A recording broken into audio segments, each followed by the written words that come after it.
Today I had my first experience with auricular acupuncture, which means acupuncture where they put it in your ears.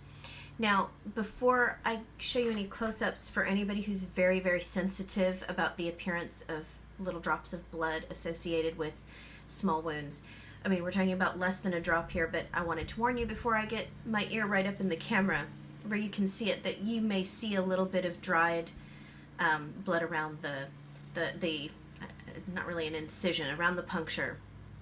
So as long as that doesn't bother you, I'm giving you time to move away from the screen. But I'm going to show you what they did today, because I have always been a little bit of a skeptic. I've always been very curious, but a little bit of a skeptic.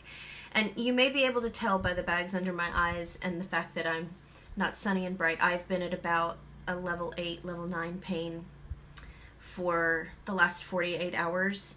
I stopped taking my narcotic painkillers because they were making me very jittery. They were making me very sweaty. They were, you know, they take the pain down so that you can function. But I was on some very heavy ones for a solid week every day.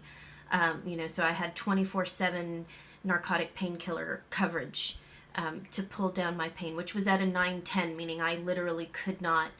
I would have had to be in a hospital with morphine or something to keep the pain under control. It was that severe. But they got that managed with these prescriptions that I've been taking.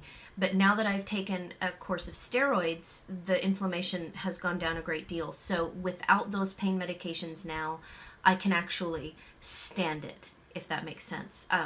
It's very painful. It's, the way that women have described really, really terrible migraines and I meant menstrual cramps, and the way both men and women have described to me things like migraine headaches. It's that kind of level of unrelenting pain, and it's called sciatica. It's a symptom of when you have a herniated disc or a compressed disc, where you have tissue in the spine that's pushing on something that makes radiating pain down the sciatic nerve. And so that's what I've been dealing with. And it varies in degree. Mine has been really, really severe this time. So anyway, since the steroids brought the pain down a couple of clicks, I've been going without my pain pills. And you can see the toll that is taking on me. I'm not looking real good today. But I'm excited about the acupuncture I got today, because it took me like that. I mean, just immediately. And I really was. I was a skeptic. I walked in there, and I don't know. My family is a Marine Corps family, so we use the military medical healthcare system. And because I see that stuff jumping, I'm going to start a new clip real quick, and then I'm going to show you this. So once more, if you are, triggered, I hate that word, but you know what I mean. If you have issues with that, you're going to see a little bit of dried stuff around some of the punctures. So don't view the next part of the video if that's going to be a problem for you, okay? I'll be right back. In the military healthcare system in the United States, up until recently, acupuncture was not considered a legitimate course of treatment for chronic pain. It was, an alternative medicine, but it is being embraced now. And my MD down at the base near where we live, where my general practitioner is a naval officer and an MD, and she is certified, qualified, whatever, to do this type of acupuncture. And so I did this today. And so I'm going to show you what she did. If I can get close enough to the camera. Okay, so you can see here, see if I can show you. There's a little one here, and a little one here, and a little one inside right there, and a little one here, and a little one up here. And, see that? And they are apparently gold-plated with some other kind of metal on the inside. And then on this side, in the identical, I have to be very careful not to knock them out, in the identical locations, one here, one here, one there, one here, and one here. You can see those. Okay, so now that I've shown you my gory wounds, which is not nearly as bad as the bags under my eyes, but it's because I've been in pain and I've been sleep deprived for a couple of days, but I'm fine. I promise, I swear to you, I'm fine. this is not, don't worry about me, I'm excited about this because things are progressing. I am being treated, I am being taken care of. So, so it's kind of interesting because this is a newly embraced procedure with the military medical healthcare system. There were some corpsmen, that's what we call our medical people in the Navy. They're corpsmen. I don't know what their certification is. I do not believe that they are registered nurses. However, I believe they may have LPN. You know what? I'm going to have to look that up, and I'll put a little thing down here or something that talks about what kind of training they actually have. I know they qualify as paramedics. I'm almost positive about that. But anyway, the medical healthcare system, at least in the Department of the Navy, which includes the Navy, the U.S. Navy, and the United States Marine Corps, the corpsmen they perform a lot of the administrative, taking blood, taking vitals, that sort of thing, and they are omnipresent in the military healthcare system as the corpsmen. And so corpsmen came in to watch this procedure because a lot of them haven't seen it yet. So anyway, that was kind of fun. I had this one guy came in, and I'm not going to say his name. They have their name tapes on it and everything.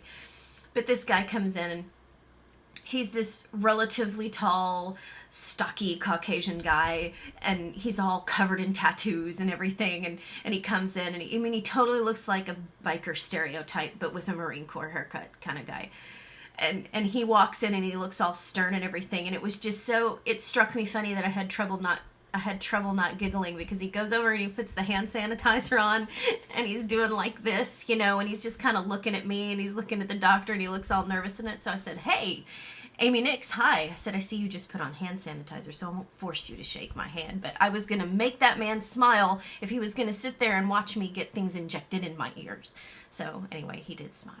So, anyway, where was I? Oh, okay, so the way this works is, she did the first ones, I want to say she started with like the least painful, because these are not like, the ones you see on TV where they take the little tubes and they put the little hairline needles in, and people have the little tags sticking out all over the place. No, these are like little bolts that get shot into your, it's very similar to when you get a piercing with a piercing gun.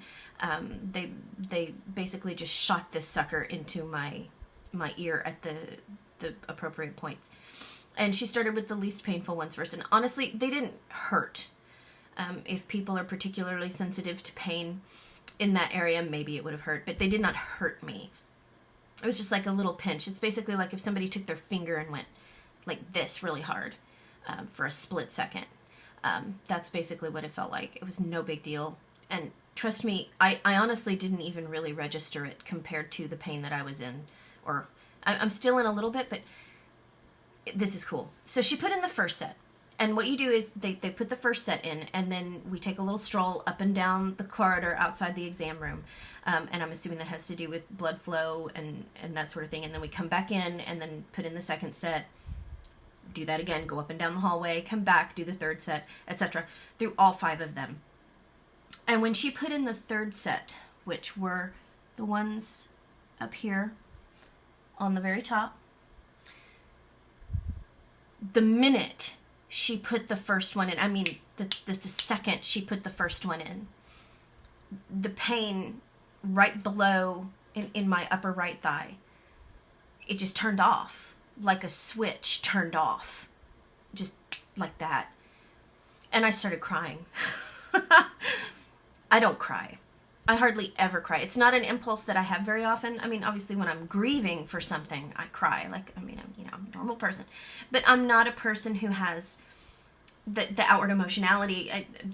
It's not like I'm hiding it or I'm repressing it or anything. That's just not how I process emotion usually. When I grieve, I cry. But there were tears, and there was sniffling. And I'm in this room with one very heavily pregnant medical doctor and some male corpsmen standing around me. And, when men see a female crying, they're like, here, so they're handing me tissues, they're like, here, you're leaking, we're going to plug up the leak. That's the way Ashley puts it. So they're throwing tissues at me, and I'm explaining, I was like, you just don't understand. I have been in so much pain for so long. This is just and it was instantaneous relief. And it wasn't like with this pill that I had to take that made me feel all speedy and sweaty and off. You know, it's like I can operate a motor vehicle with these in my ears. I can't really drive when I'm on oxycodone. Plus, you know, I've started to be concerned. I don't feel like I'm developing a dependency on the medication yet, but so many people have had their lives just destroyed by long-term use of prescription painkillers. And so my goal is always, you know, hey, if I need a painkiller, I'm going to take it. But I would rather not continue on that course on a daily basis. So I'm relieved that I have a doctor who's trying to give me other solutions. And when she put that third set in and that pain switch turned off in my sciatica, it was just, I'm going to start crying again. You just, oh my gosh, you have no idea. Because you walk around, you're gritting your teeth, your blood pressure is up, your heart rate is up, you're having a hard time for, you know, weeks on end trying to just get up in the morning and interact with people and not be a complete jerk to everybody because you're in so much pain that you want to lash out. You know, just getting daily stuff done, like showering and picking up after yourself and making meals and, you know, just basic day-to-day stuff. And when you have chronic daily pain that's that severe, you can't do any of that stuff. And the other thing is this particular type of pain this time, all of the things that I have learned over the years to deal with my normal chronic pain weren't working. None of my stretches were working. None of my yoga positions were working. Rolling around on this little foam thing that my brother taught me to use. They're like little pool sponges, but you can get them for yoga rolls. So I got one of those because when I was in Arkansas, my brother Steven taught me to use one of those, and it was tremendous relief. But then when this, you know, kind of crisis, whatever's going on in here, and we'll find out on Friday when I get my MRI what physically has happened in there. Knock on wood. Anyway, you know, that wasn't helping. I couldn't sit unless I was heavily medicated. I couldn't sit for more than 5 or 10 minutes without having to get up because the pain would just get screaming bad. So anyway, this was a tremendously positive experience, and I'm just excited, so I figured I wanted to share it with you. Little gold plug shot in my ears. So I've decided, you know, it was kind of sort of joking, but I'm absolutely serious. I'm going to talk to them and be like, you know, if there is some kind of, if they believe there is a therapeutic benefit to my actually having piercings in these locations, I will go and I will do it. Because, wow, I went immediately from a level 8 pain to a level 6 pain, which is manageable. With level 6 pain, usually I can take an over-the-counter, like an Aleve or a couple of ibuprofen, or I can get down on the floor and do my physical therapy stretches and that sort of thing, and it takes care of it. So, I don't know. These are going to stay in for 3 days. And if this is just like some kind of a placebo effect because I wanted it to work so badly, my brain decided to tell me that I'm not in pain anymore, I will let you know. So I'm still walking around at a pretty heavy level of pain, but it's manageable. I can deal with it. I'm pretty sure that when I lay down to go to bed tonight, I'm going to be able to sleep without tossing and turning. So, big deal. Anyway, just wanted to share it with you. This is how I talk in real life. For those of you who've never met me in person and you don't know that this is how I am, welcome to the world of being friends in real life with Amy. It's fun. I don't shut up much. But anyway, okay. Love you people. Bye.